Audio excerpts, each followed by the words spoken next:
Welcome to Vision Vested, where we explore the hidden threads of history that shape exactly who we are today. Have you ever wondered why your parents or grandparents act the way they do, or why they view the world differently?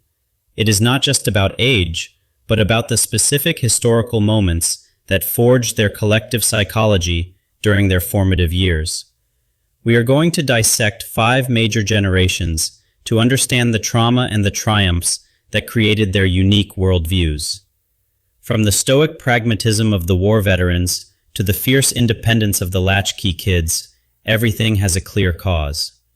Join us on this 12-minute journey through the 20th century to decode the DNA of our modern society and culture.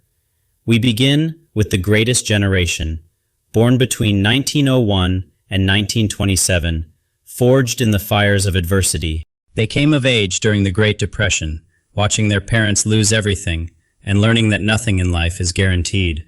This era of extreme scarcity taught them to fix things rather than replace them, creating a lifelong habit of frugality. Just as they reached adulthood, the world erupted into World War II, demanding they sacrifice their youth for the greater good. Back home, everyone contributed to the war effort, solidifying a collective mindset where the community always mattered more than the individual.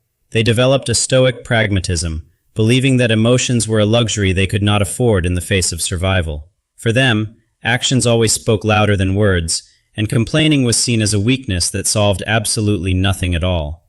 They trusted institutions and leadership implicitly, because unified action was the only way to survive the horrors they had witnessed. After the war, they returned to build the modern infrastructure we use today, asking for very little credit or recognition. Duty, honor, and responsibility were not just words to them, but the foundational pillars of their entire existence and identity. They spent the rest of their lives trying to create order and stability to ensure their children never suffered like them. Their financial habits were permanently scarred by the Depression, leading to a lifetime of saving and an aversion to debt.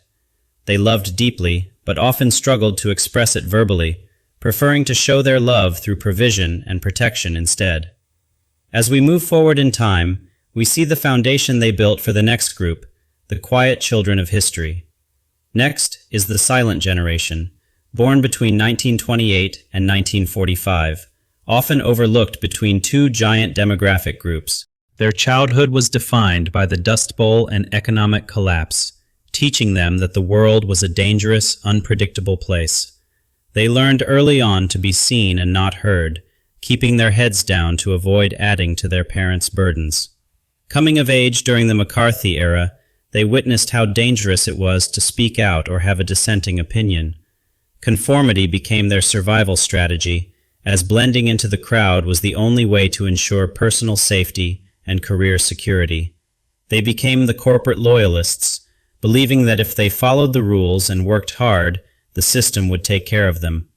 They married younger than any other generation, seeking the domestic security that was denied to them during their tumultuous childhood years.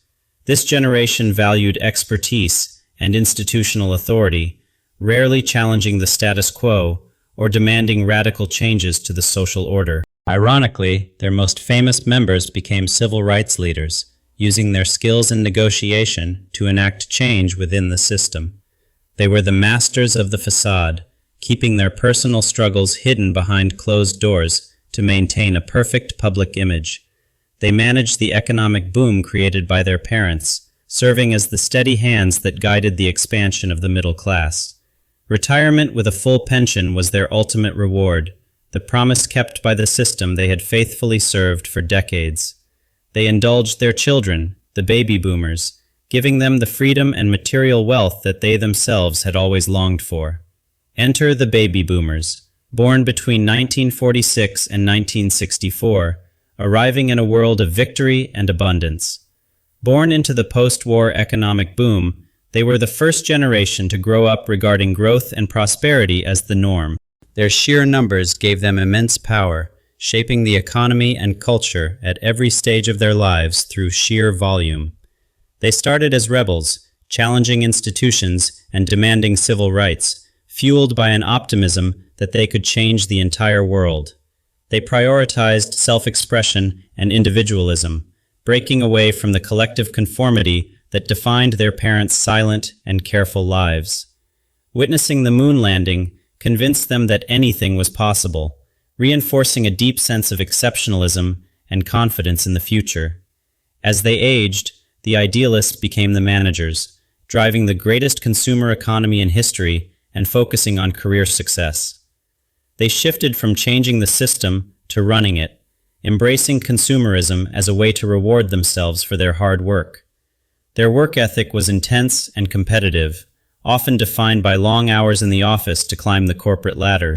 They embody a complex paradox, being both the generation of radical social change and the generation of established economic preservation. They accumulated significant wealth, benefiting from affordable housing and education that became much harder for subsequent generations to acquire.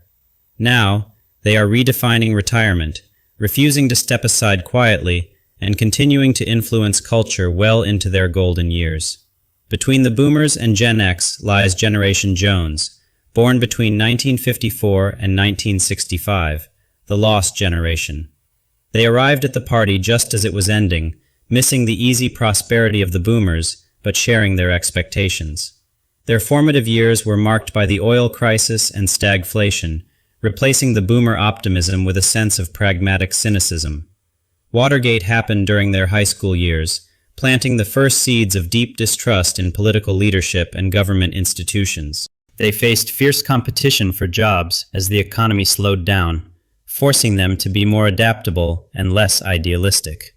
Culturally, they bridged the gap between the earnestness of the 60s and the irony that would come to define the 90s.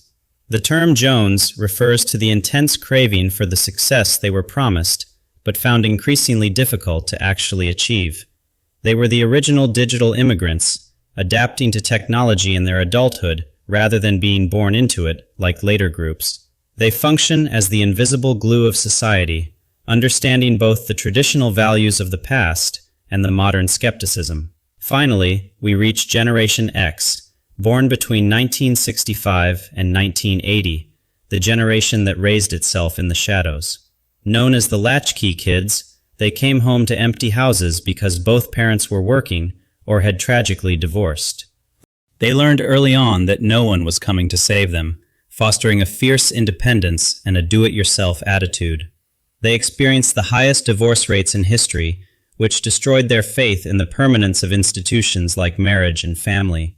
Raised by television and media, they developed a sophisticated bullshit detector, instantly recognizing when they were being marketed to or lied to. Sarcasm and irony became their primary languages, used as armor to protect themselves from disappointment in a chaotic and changing world. They witnessed the end of the Cold War, but also public tragedies like the Challenger explosion, reinforcing their skepticism of guaranteed safety. They rejected the corporate loyalty of their parents, preferring to work hard but maintain a strict boundary between work and life. Their culture rejected the excess of the 80s, embracing a raw, authentic aesthetic that valued substance over style and flashiness. As parents, they became highly involved, trying to provide the supervision and emotional support that was absent from their own childhoods. In the workplace, they are the pragmatic bridge, balancing the drive of the boomers with the demands of the younger generations. They are the last generation to remember a world without the internet, giving them a unique perspective on human connection. 5 generations, 5 distinct psychological profiles, all shaped not by choice, but by the powerful tides of history and circumstance. Understanding these backgrounds helps us bridge the gap, replacing judgment with empathy for why we all see the world differently. The stoic, the silent, the optimist, the adapter, and the skeptic all have a vital role to play in our future. History does not just happen to us, it lives within us, influencing every decision we make and every belief we hold. As we look at the newer generations, we must ask, what historical events are shaping their psychology right at this moment? By understanding the past, we gain the wisdom to navigate the present and build a more understanding future for everyone. Generations come and go like waves on the shore, but the human spirit's ability to adapt to its environment remains constant. Take the time to talk to someone from a different generation today. you might find their story explains more than you think. Empathy is the key to unlocking the potential of our shared society, breaking down the walls that time has built between us. We are all products of our time, doing the best we can with the cards that history has dealt to us. Let this knowledge be your lighthouse, guiding you through the storms of intergenerational conflict and misunderstanding in your own daily life. Time moves forward relentlessly, but the lessons of the past remain eternal if we choose to listen and learn from them. Like a tree, the new branches can only reach for the sky because the deep roots withstood the storms of the past. We are not separate islands. We are a continuous chain of humanity, linked by the shared experience of survival and hope. What will the future say about us? That is the question we are answering every single day with our own actions. Thank you for joining us on this deep dive into the psychology of generations and the history that made us. If you found value in this analysis, please share it with a friend from a different generation to start a conversation. Your support helps us continue to produce high-quality content that explores the fascinating intersections of history, psychology, and society.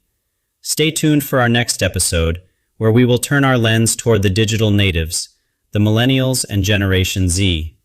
This has been a vision-vested production, dedicated to helping you see the world with more clarity and deeper understanding.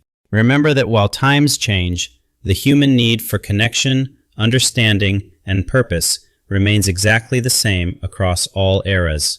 Check the description below for sources and further reading on generational theory if you want to explore this topic deeper. Thank you for watching this journey through time. Subscribe to Vision Vested for more insights into our shared human history. We will see you in the next video. Until then, keep looking deeper into the stories that shape our world.